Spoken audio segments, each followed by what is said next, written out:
This is a story about a young boy. Well, actually, I should say a young man. He was pretty much grown up already, although he was still living with his parents. He was a likable young man, hardworking and friendly, but sometimes he was a little bit slow to learn things. Well, one day his parents told him to go and find a job to bring some money home because they were really poor. So he left home and he traveled to a ranch and he went to work for the rancher. At the end of 1 month, the rancher paid him a small silver coin. The boy started home with the silver coin, and along the way he met up with an old man with a long gray beard.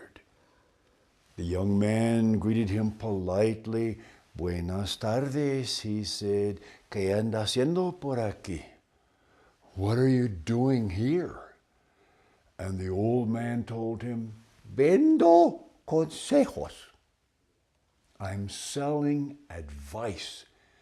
And he told the boy that for a silver coin, he would give him a very valuable piece of advice. The boy handed his coin to the old man, and the old man said these words, Donde quiera que fueras, haz lo que vieras. Wherever you may go, do what you see others do. The boy left and went on home, and when his parents learned that he had spent his money on a piece of advice, they were angry. They told him to go back to work again.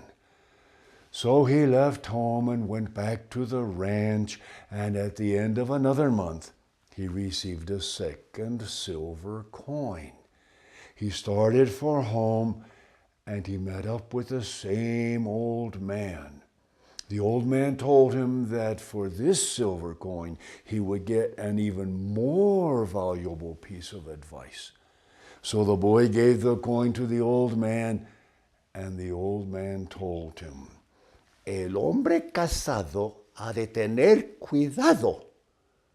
A married man must be on his guard. The boy returned home, and his parents were furious. They said, You spent your money on a piece of advice?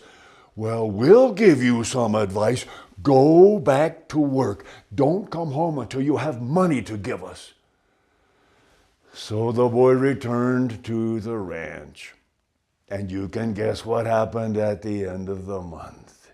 He started home with his silver coin, and he met up with the old man. But this time he hesitated. He said, If I give you my money, I can't go home again.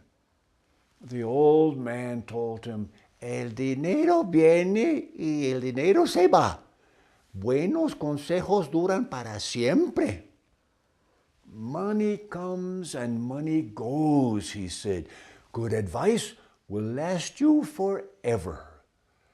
So the boy gave his coin to the old man, and the old man told him, Aunque pobre, eres sano. Trabaja con la mano. If you're a poor but a healthy man, you should make a living with your hands. And then the old man disappeared. And the boy thought, Now I can't go home. I'll go off into the world and see what life has in store for me. So he set out traveling, and finally he came to a city built around a large castle. He made his way to the castle gate, and he saw a troop of soldiers marching up and down in front of the castle gate with rifles over their shoulders. And he remembered the first piece of advice. Donde quiera que fueras, haz lo que vieras. Wherever you may go, do what you see others do. He thought, I better march like those soldiers. But he didn't have a rifle to put over his shoulder. And then he saw a broom leaning against a wall. He picked up the broom and he put it across his shoulder and started marching along with the soldiers. Well, the princess happened to be looking out of her window. And there is something you should know about the princess. She was very sad. She had not laughed in a very long time. In fact, it had been so long since the princess had smiled or laughed that the king had declared that any man who could make her laugh could marry her.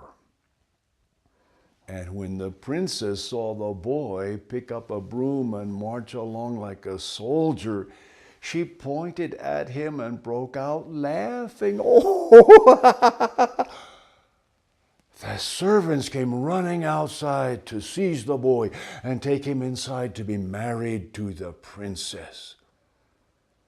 But there's something else you need to know about the princess.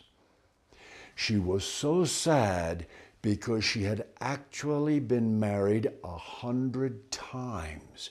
And each time the bridegroom had disappeared on their wedding night. Everyone was convinced that some terrible monster must be swallowing them.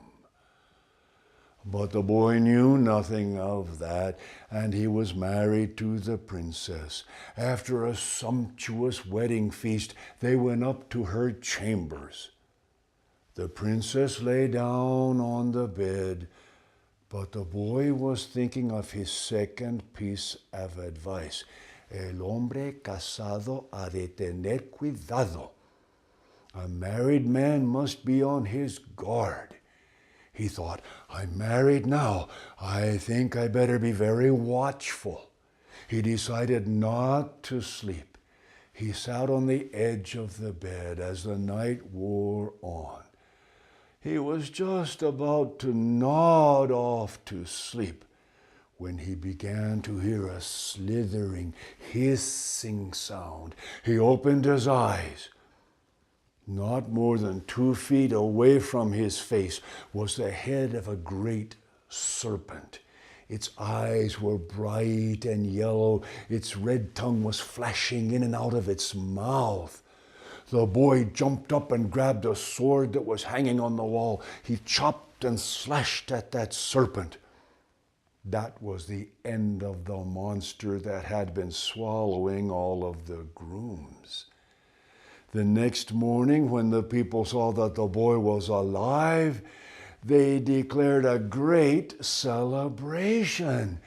It lasted for 7 days and 7 nights, with eating and drinking and dancing and singing. But the whole time the boy kept thinking about his third piece of advice. Aunque pobre, eres sano. Trabaja con la mano. If you're a poor but a healthy man, make your living with your hands. Finally, he said to the princess, all of this dancing and celebrating is fine, but my advice tells me I need to make a living with my hands. The princess laughed at him. You're married to a princess. You don't have to work. The boy said, your money is yours. I still have to make my own. So he traveled to the castle of a neighboring king and asked for a job. He was put to work with some other workmen building a wall out of stone. But the other workmen soon saw that the boy knew nothing about mixing mortar or laying rock, and besides, he seemed foolish to them. They started making fun of him. Finally, the boy was angry. He said to them, you can say what you want about me, but I am married to a princess. Can any of you say as much? Of course, they didn't believe him. But one of them went and told the king that the boy was boasting. He was claiming that he was a nobleman. such talk was not allowed. The king called for the boy, but when he saw what a poor, simple-looking boy he was, he laughed and said, "Have you been telling the other workers that you are of royal blood?" The boy said, "Oh, no, your majesty, I haven't said that, but I am married to a princess." The king laughed even louder. Finally, the boy said, "Your majesty, wait until noontime. See who brings me my lunch." The king had lost his patience entirely. He said, "Very well, I will wait until 12 o'clock noon, and if a princess doesn't bring you your lunch, you may expect to spend 10 years in my dungeon." The boy said, "Well, that's just fine, and if a princess does bring me my lunch, what will you give me?" The king said, "Oh, if you're married to a princess, I'll give you your weight in gold." The boy returned to the wall and worked away the rest of the morning. Just when the Angelus bell from the church was ringing 12 o'clock noon, the boy said to his fellow workers, "Look!" Up the road came a carriage drawn by 10 white horses. Riding in front of it were 50 mounted soldiers. 50 more mounted soldiers were riding behind. The carriage stopped in front of the wall. The princess stepped down and handed the lunch to her husband. The king was watching from the palace window. He started cursing and stomping his feet, but there was no getting out of his bargain. A large scale was brought out, and the boy sat on one side of that scale. Gold from the king's treasury was piled on the other side until the two halves of the scale rested perfectly even. And then the boy returned home with the princess.